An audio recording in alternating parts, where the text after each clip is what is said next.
Hello hi welcome to Eureka Surekha channel. ఇప్పుడు మనం ఒక కేవ్స్ దగ్గరికి వచ్చాము బేతంచెర్ల. బిల్లా సొగ్గం కేవ్స్ అని ఇక్కడ చాలా బాగుంటుంది. ఇది ఎంత బాగుందంటే మ్యారేజ్ బిఫోర్ వెడ్డింగ్ షూటింగ్ కానీ ఎనీ వీడియోస్ తీసుకోవచ్చు. చాలా బాగుంది. మూవీస్ కూడా తీయచ్చు. అంతా చాలా బాగుంటుంది. చూడండి, ఫుల్ ఎంజాయ్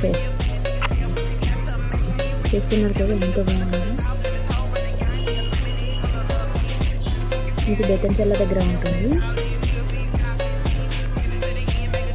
కంపల్సరీ అందరూ చూడాల్సిన కేవ్స్ ఇవి. జనవరి నుంచి టికెట్ పెట్టారండి, ఎంట్రన్స్ టికెట్. Thank you.